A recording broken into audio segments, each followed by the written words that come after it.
tayo'y magsusulit sa Diyos na siyang tagapagtanggol sa mga nangangailangan at napapabayaan. Alalahanin natin ang mga kapatid nating mandaragat at mga migrante na nangangailangan ng ating galinga at pakikiisa sa ating lipunan. Sa Eukaristiyang ito, ipagdiriwang natin ngayon na pamumunuan ni Reverend Father Jojo Garcia, SDB, nawa ay maging espiritual na tulay na mag-uugnay sa ating lahat. Hilingin natin ang biyayang magkaroon ng pagbabago ang ating mga puso. Magsitayo po ang lahat.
Sa ngalan ng Ama, ng Anak, at ng Espiritu Santo.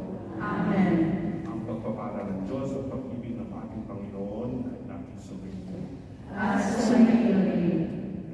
Mga kapatid, aminin natin ang ating mga pagkakasala upang tayo maging karapat-dapat sa ating pagdiriwang.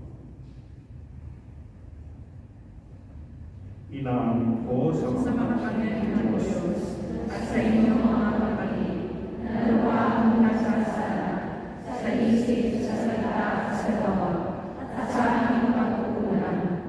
Kaya isinasama ko sa mga Birheng Maria, sa lahat ng mga kailan ng kapanan, at sa inyong mga kapatid, na ako'y nanalangin sa Panginoon ating Diyos. Kawan tayo ng makapangyarihan Diyos, patawarin tayo sa ating mga kasalanan, patnubayan tayo sa buhay na walang hanggan. Amen.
makapangyarihan, ang iyong pinakakadakilang magagawa ay magpatawad at ang iyo namin pinakikita ay pagkahabag. Padaluyin mo sa aming walang humpay ang kagandahang loob mo sa aming inilaan upang sa pagkakamit namin sa pangako mong bigay, kami gawin mong kasalo sa pagkakaloob mo sa kalangitan. Sa pamamagitan ni Jesucristo kasama ng Espiritu Santo, magpasawalang hanggan. Amen. Magsiupo po ang lahat.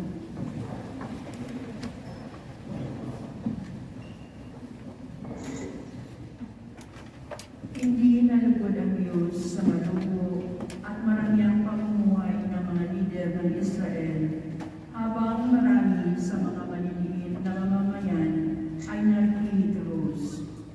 Tutundukan ng Diyos ang lahat ng uri ng pagmamalabis tulad ng ginawa niya sa panahon ni Amos. Pagbasa mula sa aklat ni Propeta Amos. Ito ang sinasabi ng Panginoong makapangyarihan. Kahabag-habag kayong namumuhay na maginhawa sa Sion. Kahabag-habag kayo na naniniga sa magarang kama at nagpapahinga sa malalakad na himlayan, habang nagpapakabusog sa masasarap na pagkain. Lumikha pa kayo ng mga awit sa saliw ng mga alpa, tulad ni David. Sa malalaking mangkok na kayo umiinom ng alak, at mamahaling pabango ang ipinapahid ninyo sa katawan. Ngunit itinangis na ba ninyo ang darating na pagkawasak ng Israel? Hindi. Kaya nga, kayo ang unang ipapatatapon.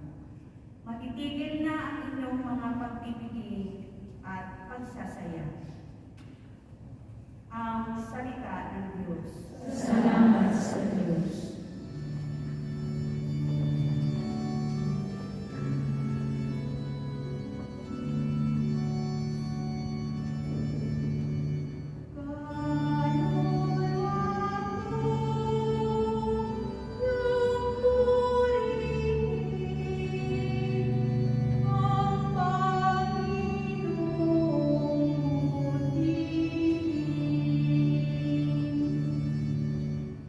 Amen.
maging tapat sa pananampalataya hanggang sa pagdating ni Jesus, ang makapangyarihang Hari ng mga hari at Panginoon ng mga Panginoon.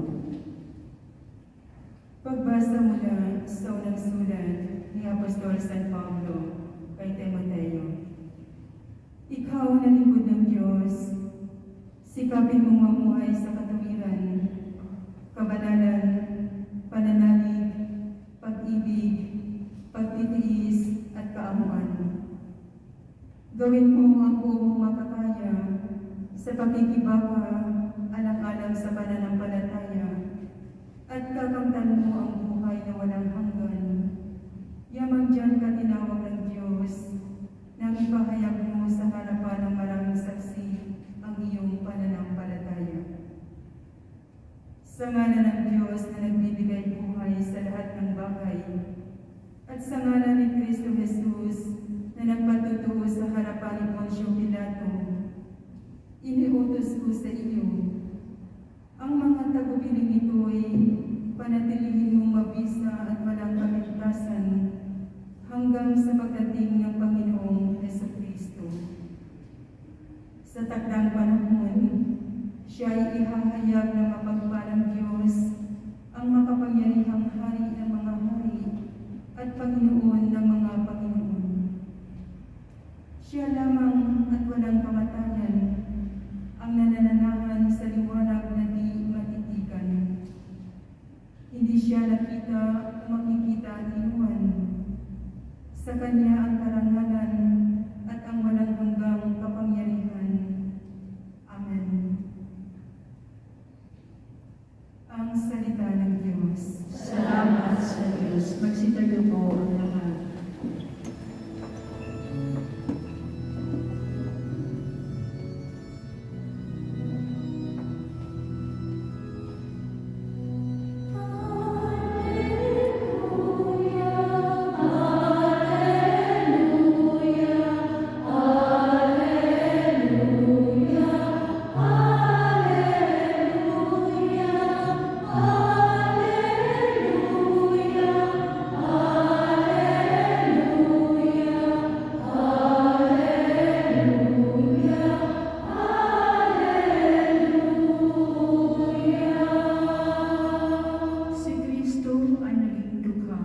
Upang tayo'y managana sa bigay niyang pagpapala.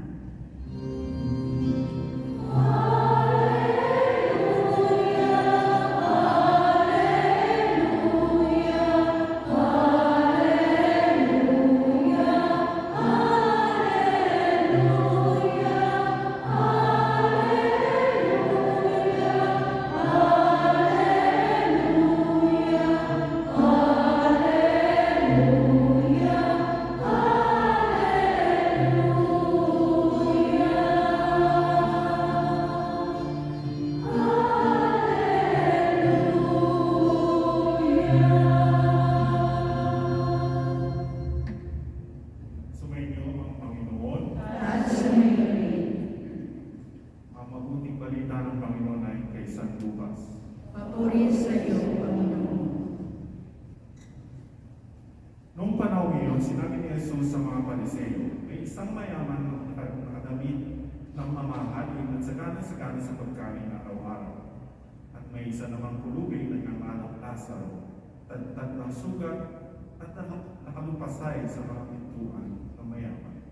Upang mabulot, kahit buo ang gugulong mula sa hapag ng mayaman. At doon nilalapitan siya ng mga ng aso at tinidilaan ang kanyang mga sugat. Namatay ang pulubi at dilaan mga anghel sa piling ni Abraham. Namatay din ang mayaman at inilibig. Sa gitna ng kanyang pagtubusa sa Hades, tumingala ang mayaman at ang kanyang natanaw sa malayo si Abraham at si Lazaro. Sumigaw siya, Amang Abraham, mahabag po kayo sa akin. Utusan ninyo si Lazaro na isawsaw sa tubig ang dulo ng kanyang daliri at panamgin ang aking dila. Sapagkat naghihirap ako sa apoy na ito. Ngunit sinabi sa kanya ni Abraham, "Anak, alalahanin mo, nagpasasa ka sa buhay sa ibabaw ng lupa at si Lazaro ay nagtiis ng kahirapan. Ngunit ngayon, inaaliw siya ito samantalang ikay na may nagbubusa." Higit sa lahat, inilagay sa pagitan natin ang isang malaking pangin upang ang mga narinig ay hindi makapariyan at ang mga nariyan ay hindi makaparinig. At sinabi ng mayaman, "Kung gayon po ang Abraham, pinamamanig ko sa inyong papuntahin si Lazaro sa bahay ng aking ama, sapagkat ako'y may 5 kapatid na lalaki. Paparoonin nga ninyo siya upang babalaan sila at nang hindi sila mahantong sa dakong ito ng pagkukusa." Ngunit sinabi sa kanya ni Abraham, "Nasa kanila ang mga sinulat ni Moises at ng mga propeta. Pakinggan nila ang mga iyon. Hindi po sapat ang mga iyon tugunian. Ngunit kung pumunta sa kanila ang isang patay na muling nabuhay, tatalikdan nila ang kanilang mga kasalanan." Sinabi sa kanya ni Abraham, "Kung ayaw nila pakinggan ang mga sinulat ni Moises at ng mga propeta, hindi rin sila maniniwala kahit ang isang patay ay muling mabuhay." Ang mabuting balita ng Panginoon. Pinupuri ka namin, Panginoong Jesucristo, magsibugong naman. No subject. Malakas ba? Narinig nyo? Yes. Okay. Ang mahina. Hello. Maganda ang topic natin yun. Kaya pakinggan yung maigit. Sa palagay ko ako, konti lang isasabi dito sa topic na ito. Sapagkat, hindi na siguro accepted ng mga tao itong topic na ito. Ang topic natin ay impyerno. Makinig kayo, baka magkita-kita tayo doon. So, unang-una, dito sa pagbasa ko ito, dati natin narinig yan, magandang tingnan natin maigit. Ano nga ba ang profile ng isang taong napupunta sa impyerno? Hello. Bye. Yan. Hello. Yan. Kung narinig ninyo sa Ebanghelyo, sinabi ng Panginoon, "More is given to you, more will be asked from you." Kung marami ang binigay sa iyo, marami rin ikaw, malaki rin ang iyong responsibilidad sa mata ng Diyos. Ito yung unang profile ng nasa impyerno. Kung hindi mo ginamit ang binigay sa inyo ng Diyos sa tamang paraan at ayon sa kanyang kagustuhan, magkita-kita tayo sa impyerno. Sapagkat ang impyerno ay punong-puno ng taong sagana, pinayayaan, siksik-lig-lig, nag-umapaw, masawiyang palad, pararap, tularan, at hindi talagang inasikaso. Hindi sila naging responsibilidad sa kanilang nakakapatan sa buhay. Kung kayanan, pakatandaan natin, tayo ay pinagkatiwalaan lamang. Hiram lang natin ang lahat, maging anak man yan, asawa nyo, lahat ng ari-arian, kung ano man yan, pahiram lang sa atin. Kung paano natin gagamitin yan, ayon sa kagustuhan ng Diyos, ang siya pagbabalik sa atin, kung sa impyerno o langit.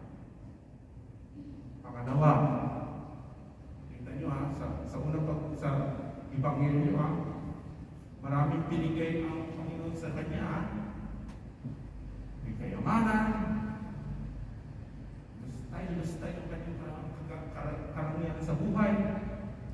siyang pananampalataya. Naniniwala siya kay Abraham. Lahat binigay na sa kanya. Pero hindi niya ginagawa ng gusto. So, pangalawa, yan ang una. Tandaan natin, maraming binigay sa atin ng Diyos. Paano natin ginagamit ito? Ito ba'y nakakayon sa kanyang kagustuhan? First profile. Yan. Pangalawa, ang napupulit sa impyerno ay yung mga hindi nagpapakulo. Bakit natin sinabing hindi nagpapakulo itong mayaman na ito? Tingnan niyo maigit kung paano niyang tatuhin si Lazaro nung siya'y buhay. Okay? Nung buhay siya, no pansin, snap. Dead man, patay manis yan. Kunwari, hindi nakikita. Invisible.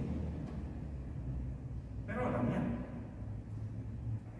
Tatlan ng bahay niya, no? Nasa pintuan lang niya. May problema talaga sa mata to. So, ang unang-una makikita niyo dito ay yun na nga siya. Yan ang buhay niya. At nung lamang na siya sa impyerno, nagbago na siya. Mayaman pa rin siya. Kaya may inuutusan niya si Lazaro. Mayaman, inuutos. Pupuntahin mo si Lazaro. Ikunin yung tubig. Idadikit sa aking labi. Sapagkat ako yung nakukuha. Ayan, inuutusan pa niya si Lazaro. Inutusan pa niya, may papuntahin niyo sa bahay namin. Ayan. Yung attitude na yan, hindi nawawala. Huwag niyong isipin, ay, yan mo. Isipin ko, magbabago ko. Sorry na ako eh. Wala nang gano'n. It's all too late. You cannot repent. Ang bagay is, bakit hindi siya non-repentant? Ba't non-repentant siya? Hindi siya nagbabago talaga ng loob. It's because ang tingin niya sa sarili niya, siya pa yung biktima. Tingnan mo naman ako dito, miserable, kawawa naman ako. Diba? Siya naging biktima pa. Ang tingin pa niya sa sarili niya ay biktima kahit na siya sa totoong buhay ay ang nang-aapi. Di ba? Kitang-kita, maliwanag na maliwanag. Father Abraham, kawa niya ako dito, nasusunog ako. Yan. Sigaw niya. Siya ang biktima. Kahit ayaw na humili na siya ang nang-aapi.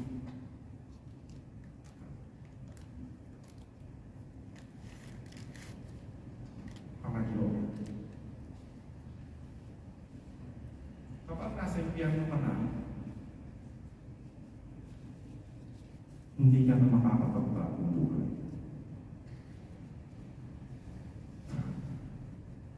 Tandaan niyo yan. Tandaan natin yun. Ngayon na buhay tayo. Tayong kaparanan na pwedeng magbago buhay. Pagdating sa impyerno, endgame na yan. Babay lahat. Bakit ko sinabi yun? Saan nasasabi yun dito? Sabi dito, ng mayaman, Father Abraham, papuntahin niyo po si Lazaro sa aking 5 kapatid. Sapagkat itong 5 kapatid, kapag nakakita ng patay ng hindi na buhay, ang hindi mo maniniwala kung babago. Anong ibig sabihin nito? Itong tao ito, gusto niyang mabago yung kanyang mga kapatid. Ano? Pero siya, hindi niya pwedeng baguhin. Pero ano yung paraan ng kanyang pagbabago? marami sa atin ganitong iniisip. Ay, sa huli na lang ako magbabago. Ha? Kasi sa panahon na yun, talagang patataparin ng Panginoon. Diba? Totoo, patataparin ng Panginoon. Pero wait.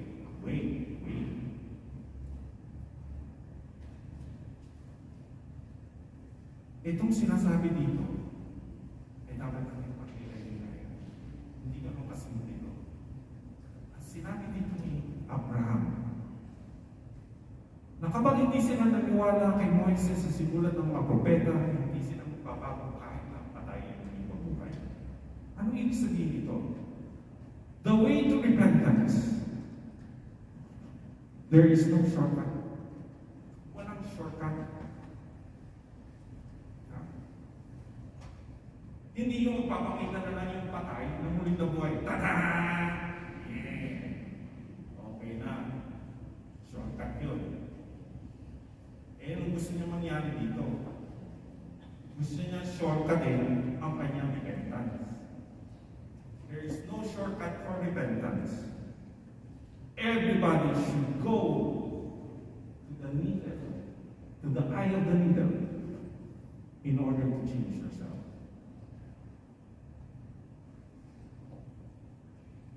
So, tandaan natin, sa impyerno, wala nang panahon para tayo.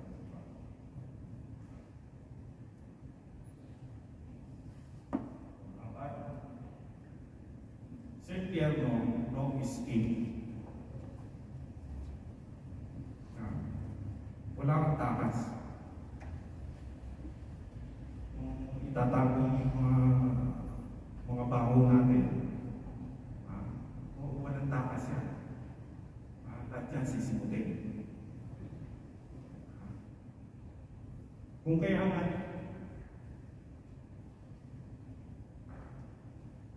sinasabi niya dito na habang tayo ay nabubuhay, ay gamitin natin ang ating pagkakataong ito baguhin ang bawang ayaw natin ipakalat kahit kanino. Ano yung mga bagay na ayaw natin harapin sa ating buhay at tunay na baguhin yun? Sapagkat sa ganitong paraan naman natin makikita na tayo ay kakaiba. Sa panahon na tayo nasa impyerno na, tayo ay parang na-trap na sa buhay ngayon. Ano? We are trapped in our own conceit. Ano yung conceit? Yung bang feeling mo ikaw lagi ang tama? Hindi ka nagkakamali. Lahat ng nasipin mo tama. Conceit yun. So, ganun nangyari kay Man, kay mayaman na to. Sinasabi sa atin dito ng Panginoon na tayo ay may panahon pa. Huwag natin hintayin sa panahon wala na tayong tapas.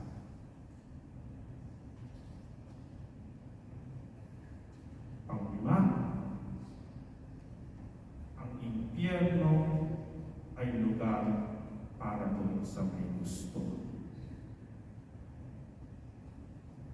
Tandaan niyo na ang impyerno ay mga lugar ng mga taong gustong mapunta sa impyerno.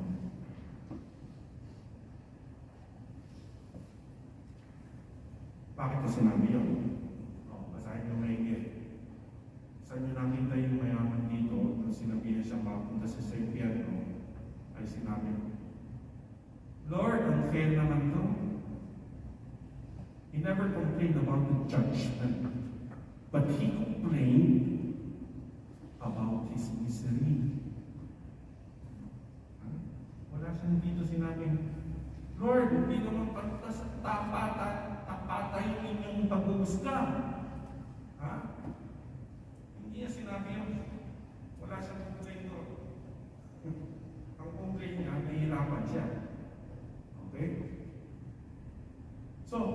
sinasabi sa atin? Naginusto niya ang pagiging nasa impyerno. Ba? Eh, sino may gusto papunta sa impyerno? Sino ang mga gusto pumunta sa impyerno? Di ba? Sasabihin natin, that's the thing. Ito yung main thing.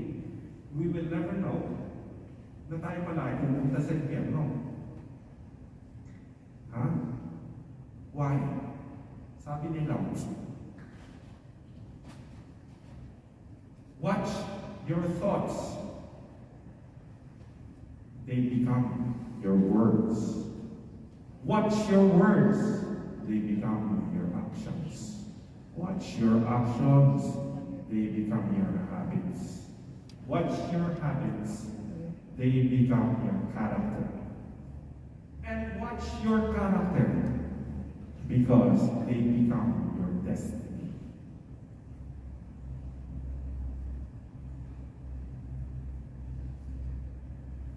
Kung ikaw ay very uptight, yan yung character mo, hindi ka nagkakamali, laging ibang mali, character mo na yan. Tingnan mo po sa yung destiny na. May paglalagyan ka, may paglalagyan tayo kapag ganyan. Kung ikaw ay kurap, nagnanakaw, at naging habit mo na yan, at yan naging character mo, nanakaw, may paglalagyan ka rin. Kung ikaw ay babaero o lalakero, at hindi mo pigilan ang sarili mo, at yan ikaw, ang naging character mo, yan ang destiny mo.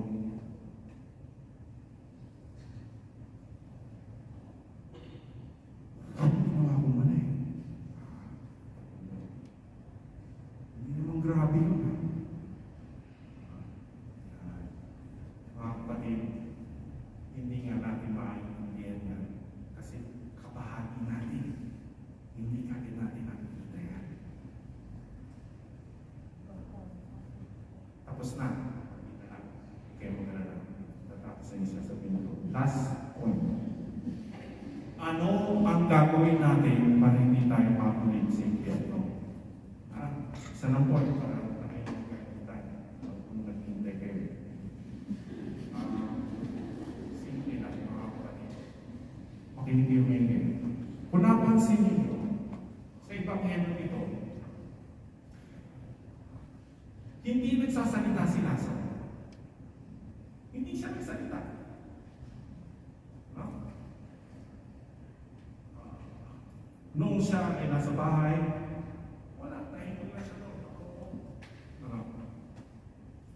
pero, meron siya iniisip. May gusto siya. Ano yung gusto niya? Gusto niya na matikman man lamang yung bubog na nahuhulog sa bahay, sa lamesa ng mayaman. Ano ibig sabihin nito? Kalimitan, madaling makita sa isang tao ang kanilang gusto. What they wish for. Pero we hardly hear or hardly see what they need. What they want and what they need is complete different things. So ito yung gusto kong pag-isip-isipan natin. Kung ayaw natin mabulot sa impyerno, huwag lang natin tugunan ang kanilang gusto. Tugunan natin ang talagang kanilang kailangan sa buhay.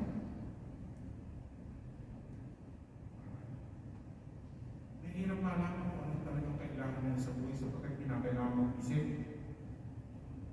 Hindi lamang ito gusto ng ating gusto. Marami sa atin, hindi ng iPhone, gusto ng pilayaw. Yan ba talagang kailangan? Kung kaya nga, makikita natin sa Ebanghelyo ito, ang importansya na makita natin, ano ba talagang kailangan ng kapatid ko? Ano ba talagang kailangan ng mga tao ito? Sapagkat doon sa paraan niyon, makikita natin ang tunay na kagustuhan ng Diyos. The want to enter the kingdom of God, we should do God's will. And we should serve God's will. How? Not answering what they want, but answering the real needs. Needs, very important. Sapagkat dito sa problema ito, ang mahirap dito si Lazaro ay hindi lamang kailangan punuan ang kanyang gusto na pakainin mo. Ha? Hindi sapat lamang na siya ipakainin. Kinakailangan rin baguhin ang isang sistemang bulok. At ano yung sistemang bulok? Ano yung ginagawa natin? Yun nga, yung sistema natin hindi tayo makikialam. Sistema yan. Ha? Tayo gumagawa ng sistema niyan. Ang sistemang walang pusang loob. Ha? Ang sistemang sobrang marangya, sobrang bongga. Sistema yan. Nagiging kultura yan. Ha? May kaibigan ako nagtanong, bakit sa inyo sa Pilipinas ang hirap pero lahat may TV, may kotse? Ha? Bakit may kotse lahat? Ha? Hirap na nga, may kotse pa. Ha? What is our need? Ha? Sapagkat sa need na yun, matutuon natin ang gusto ng Diyos. At kung natuon natin ang gusto ng Diyos, ito ang magiging susihan sa langit. In short, lahat na nabubulit sa impyerno, they don't do God's will. In the name of the Father, and the Son, and the Holy Spirit.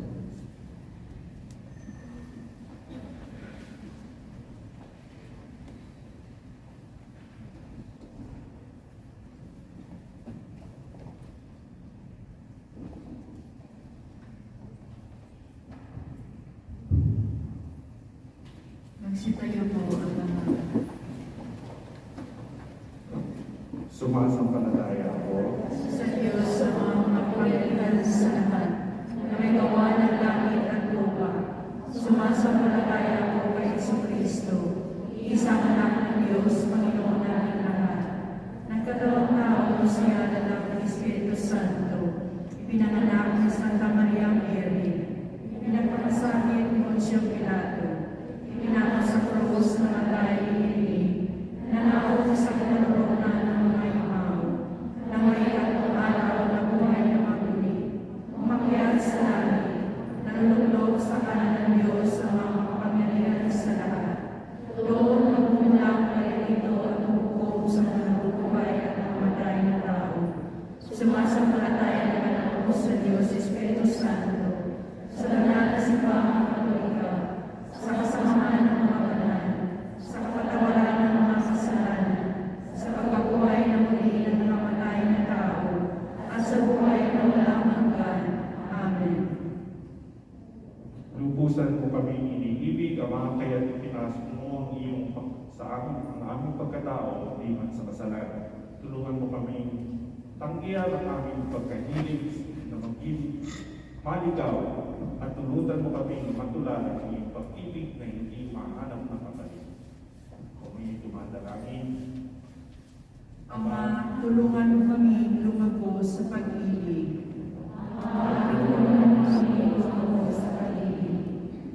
Mapagmahal namin Ama, buksan mo ang isip at puso namin iyong simbahan upang hindi kami magbulag-bulagan sa mga pangangailangan ng aming mga kapatid na nakararanas ng diskriminasyon at pambubus-sabos. Manalangin tayo. Ama, tulungan mo kami lumago sa pag-ibig. Mapagmahal namin Ama, liwanagan mo ang puso, isip at kalooban ng aming mga lingkod bayan upang ang lahat ng kanilang pagpapasya at pagkilos ay tuwinang nakatuon sa papuri at pagtataguyod ng iyong kabalan-banalang pangalan. Manalangin tayo. Ama, tulungan mo kami lumago sa pag-ibig. Mapagmahal naming Ama, ingatan at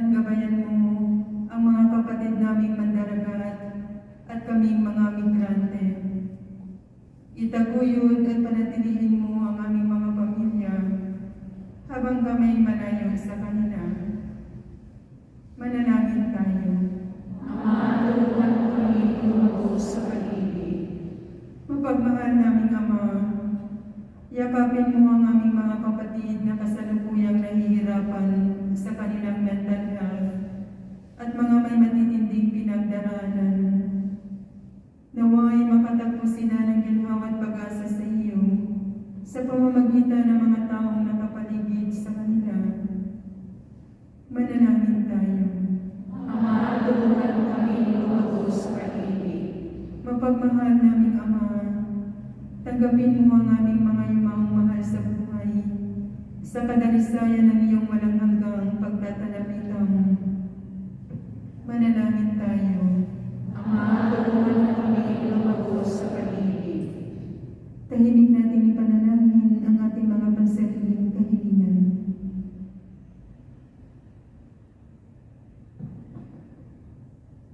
Mapagmahal namin Diyos, patnubayan mo ang lahat ng aming mga pagpapasya, kilos, upang kami rin maging daluyan ng biyaya sa isa't isa. Sa pamamagitan ni Kristo, nag-aaling kasama mo magpasawalang hanggan. Amen. Magsiyuko po ang lahat.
Magsitayo po ang lahat. Manalangin kayo mga kapatid upang ang pag-aaral natin at ating ipagkat ninyo sa mga kapatid. Tanggapin nawa ng Panginoon itong pagkain sa iyong mga kamay, sa kapurihan niya at karangalan sa ating kapakinabangan at sa buong sabayanan niyang banal. Ama namin ng karohin mo, ikalugod ng aming pag-aaral ito nawa ay siyang magkaloob ng iyong pagpapalang sa aming mga agos sa pamamagitan ng Kristo kasama ng Espiritu Santo, magpasawalang hanggan. Amen. Sumainyo ang Panginoon, At sumaybay, itaas sa Diyos ang inyong puso at diwa. inasa namin sa Panginoon, Salamatan natin ang Panginoong ating Diyos. marapat na siya at kasalamatan. Ama namin makapangyarihan, tunay na marapat na ikaw ay aming kasalamatan sa pamamagitan ng Kristo na aming Panginoon. Siya ay naging kapwa namin maasahan sa pananagutan dahil sa nagbago ang kinamiyas na pagkakanya-kanya ng sangkatauhan. Bunga ng pagtitiis, siya ay nalain at ang kamatayan ay kanyang nulungin. Kaya't siya ang aming daan para aming masabi ang iyong tapat at maaksang pag-ibig. Kaya kaysa ng mga anghel na nagsisiyawit ang pagpuli sa iyo ng walang kumpay sa kalangitan, kami nagdudumi sa iyong kadakilaan.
Tawag niya pinag-iisang pusong luwag ng maging ginawakan niya ang tinapay, pinagsalamatan ka niya, pinag-atiyan niya yung pinabot sa kanyang mga nagalit at sinabi, tanggapin niyo lahat ng buwag kanin.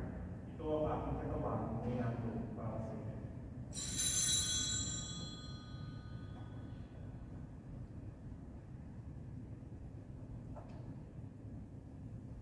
Kaya hindi na matapos ang hapunan, ginawakan niya ang kalis, muli kanyang pinasalamatan, ginamit niya ang kalis sa kanyang mga nagalit at sinabi, tanggapin niyo lahat ito at inumin. Ito ang kalis ng aking dugo ng bago at walang gantipan. Ang aking dugo na ibubuhos para sa inyo at para sa lahat sa ikapagpapatawad ng mga kasalanan. Gawin niyo ito sa pag-alala sa akin.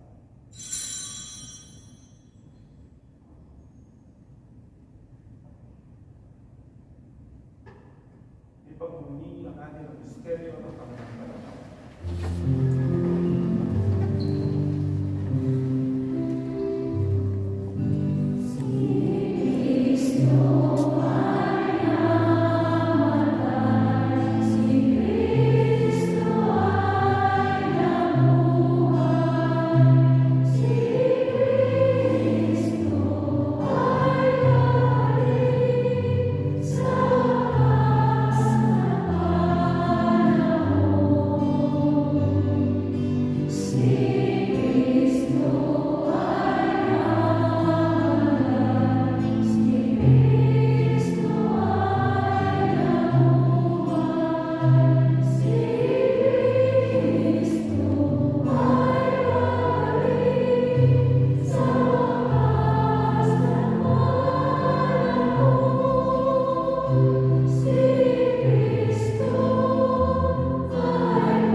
Kami nagpapasalamat dahil sa iyong nilalaman at tumayo sa harap mo para lumingkod sa iyo.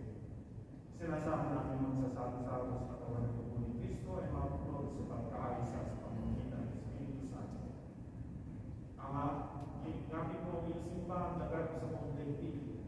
Puspusin mo kami sa pag-ibig kay isa ni Francisco na aming Papa, ni Charles Saurian, aming obispo at ng talang kabalihan. Alalahanin kami ng mga kapatid natin na hindi tayo may pag-asa na sila ito ay mabubuhay. Kaya hindi na lahat ng mga umana. Kawan mo sila at patuloy silang paliwanagan, kawan mo sila sa pagkitapat ng kaming lahat na makasama sa iyo ito ay walang bukas. Kaysa ng mga Virgen Maria, Reyna ng Diyos, kaysa ng mga apostol at ang lahat ng kapanan na namuhay dito sa daigdig ng pagpupuli sa iyo. May banggiwan naman namin ang pagpupuli sa ikalanan namin sa pamamagitan ng iyong anak na aming Panginoon Kristo. Sa pamamagitan ng Kristo kasama niya at ang Kanya, ang lahat ng parangal at pagpupuli ay sa iyo, Diyos, ang mga kapangyarihan kasama ng Espiritu Santo, magpasawalang hanggan.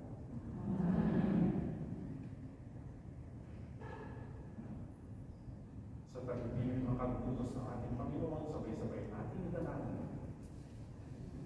Ama namin, Sumasalangit ka, sambahin ang ngalan mo, mapasa amin ang kaharian mo, sundin ang loob mo dito sa lupa para lang sa langit. Bigyan mo kami ngayon ng aming kakanin sa araw-araw, at patawarin mo kami sa aming mga sala, para ang pagpapatawad namin sa mga nagkasala sa amin, at huwag mo kami ipagdulot sa tukso, kaya kami sa lahat ng masama. Piliin namin kami yan sa lahat ng masama, pagkaloob ng kapayapaan ng araw-araw, iligtas sa kasalanan, aliro sa lahat ng pamakan. Samantala namin pinanakot bigyan ng dakilang araw ng pagpapayag ng tagapagligtas namin si Yesu Cristo. Sapagkat sa iyo ang kaharian at ang kapangyarihan at ang kapurihan magpakailanman. Amen. Panginoong Yesu Cristo, sinabi mo sa iyong apostol, kapayapaan ang ibigay ko sa inyo, ang aking kapayapaan ang ibigay ko sa inyo. Tungayan mo ang aming pananampalataya at huwag mo aming mga kakasala. Pagkalooban mo kami ng kapayapaan ng pagkakain sa ayon sa iyong kalooban. Kasama ng Espiritu Santo, magpasawalang hanggan. Amen. Ang kapayapaan ng Panginoon ay lagi sa inyo. At sumayo din. Magbigay tayo ng kapayapaan sa isa't isa.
Ito, pagkaya ng Diyos, ikaw nag-alis sa kasalanan sa lipunan, pagpalalan namin sa kanyang pinig. Panginoon, hindi ako karapat-dapat na magpatuloy sa iyo.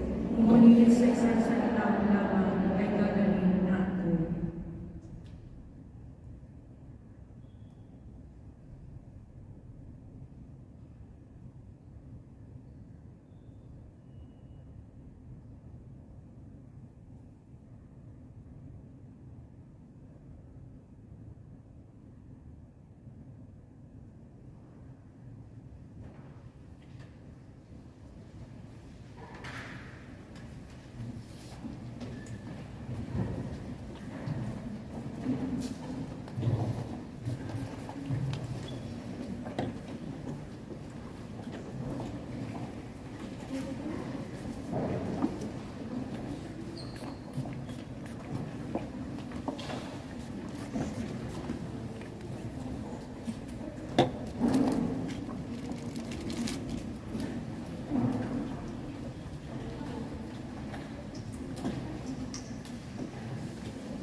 Manalangin tayo.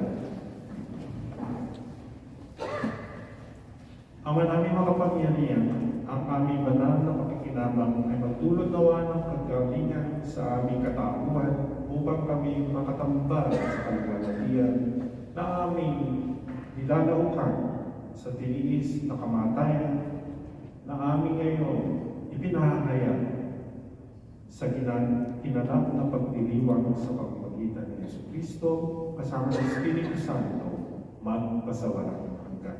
Amen. Please be seated.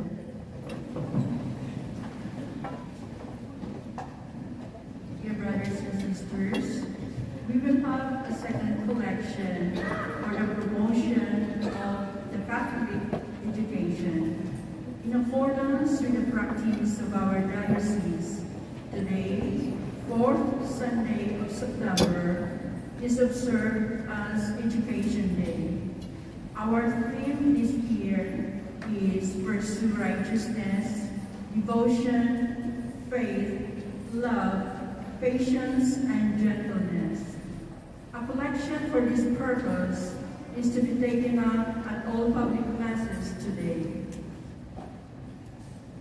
For the times that we become insensitive and indifferent to our brothers and sisters, let us take courage to acknowledge our sinfulness. Our priests are available to hear confession every Sunday. Please take this opportunity to receive His mercy and grace. Thank you. Please all rise. Sumayin niyo ang Panginoon. At sumayin. Hindi mo po kayo tingin ang pagpapala ng Diyos. Kawalan nawa kayo ng pagpapala ng maaway ng Diyos upang lagi ninyong mapalagan ang kanyang karunungan. Nagtutulot ng kaligtasan walang hanggan. Amen. Gawaran nawa kayo ng katatagan ng Diyos. Ang inyong pananampalataya ay sasalit sa kanyang pagmamahal upang mamalaki kayong nagsisikap gumawa ng kaputihan ngayon at magpasawalang hanggan. Amen. Pagtubayin kayo ng Diyos ay sa inyong paglakad sa daan, hahantong sa Kanya upang iyong taluntunin ang landas ng pag-ibig at kapayapaan walang hanggan. Amen. Pagpalain kayo ng makapangyarihan Diyos, magbabahagi ng Diyos Ama, ng Espiritu Santo,